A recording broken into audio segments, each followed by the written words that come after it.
Bismillahirrahmanirrahim. Assalamualaikum warahmatullahi wabarakatuh dan salam sejahtera. Yang dihormati Tuan Pengerusi Majlis, barisan panel, penilai yang dihormati serta rakan-rakan sekalian. Hari ini saya akan menyampaikan syarahan yang bertajuk Cabaran dan Peranan Pendidikan dalam Memecahkan Kitaran Kemiskinan di Luar Bandar. Hadirin yang saya hormati, pendidikan sering dianggap sebagai jalan keluar daripada kemiskinan. Namun begitu, bagi komuniti luar bandar, perjalanan ini bukanlah sesuatu yang mudah. Terdapat pelbagai cabaran yang menjadi penghalang kepada mobiliti sosial sekaligus memberi kesan kepada peluang pendidikan mereka. Faktor pertama yang mempengaruhi mobiliti sosial ialah kitaran kemiskinan. Dalam komuniti luar bandar, ramai keluarga hidup dalam keadaan ekonomi yang terhad. Keadaan ini menyebabkan anak-anak terpaksa membantu keluarga mencari pendapatan atau kurang mendapat sokongan pembelajaran yang mencukupi. Menurut kajian pendidikan, latar belakang ekonomi keluarga memainkan peranan besar dalam menentukan kejayaan akademik seseorang pelajar.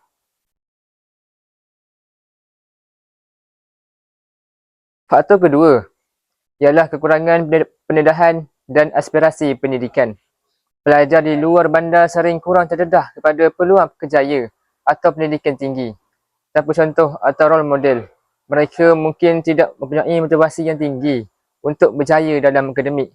Hal ini menyebabkan mereka mudah berasa cukup dengan pencapaian minimum sahaja. Faktor ketiga ialah kekangan kemudahan pembelajaran. Walaupun terdapat sekolah di luar bandar, kemudahan seperti makmal, bahan pembelajaran dan teknologi masih terhad. Menurut Kementerian Pendidikan Malaysia, perbezaan kemudahan ini memberi kesan kepada kualiti pembelajaran pelajar. Faktor yang keempat pula iaitu jurang digital. Dalam era globalisasi, teknologi menjadi medium utama pendidikan. Namun begitu, laporan Suruhanjaya Komunikasi dan Multimedia Malaysia menunjukkan bahawa masih terdapat kawasan luar bandar yang mempunyai cepapan internet yang lemah. Hal ini menyukarkan pelajar mengikuti pembelajaran secara dalam talian. Hadirin yang saya hormati sekalian. Kesan daripada faktor-faktor ini terhadap pendidikan amat membimbangkan kepada semua pihak, termasuklah masyarakat, pihak sekolah dan juga orang awam. Pertama sekali, pelajar mudah tercicir daripada sistem pendidikan. Kekangan ekonomi dan kurangnya motivasi menyebabkan setengah pelajar memilih untuk berhenti sekolah lebih awal. Yang kedua, pencapaian akademik yang rendah. Kekurangan sumber dan sokongan menyebabkan pelajar sukar bersaing dengan pelajar dari kawasan bandar. Kesan yang ketiga pula iaitu peluang masa depan menjadi terhad. Hal ini kerana tanpa pendidikan yang mencukupi, mereka ni sukar memperoleh pekerjaan yang stabil dan berpendapatan lebih tinggi. Namun begitu, pendidikan tetap merupakan kunci utama untuk memecahkan kitaran kemiskinan. Melalui pendidikan, individu dapat meningkatkan taraf hidup, peluang pekerjaan yang lebih luas dapat dicapai serta kesedaran masyarakat terhadap kepentingan ilmu dapat dipupuk. Sebagai contoh, ramai pelajar daripada luar bandar yang berjaya melanjutkan pelajaran ke universiti dan seterusnya membantu meningkatkan taraf hidup keluarga mereka. Ini membuktikan bahawa pendidikan mampu mengubah nasib seseorang. Hadirin yang saya hormati sekalian. Bagi memastikan pendidikan dapat berfungsi sebagai alat mobiliti sosial yang berkesan, beberapa langkah perlu diambil. Antara langkah-langkah yang boleh diambil iaitu yang pertama, memperluaskan program sokongan pendidikan. Program seperti bantuan keuangan, kelas tambahan dan bimbingan akademik perlu diperbanyakkan lagi membantu pelajar luar bandar.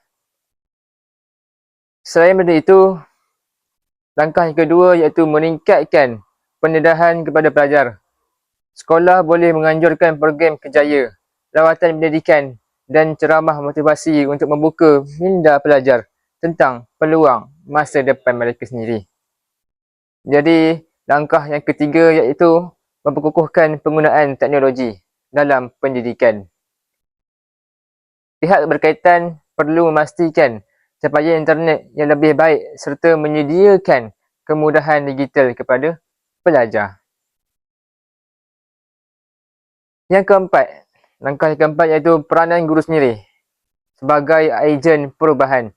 Guru perlu memainkan peranan aktif dan agresif dalam membimbing dan memberi inspirasi kepada pelajar untuk mencapai kejayaan walaupun berdepan cabaran.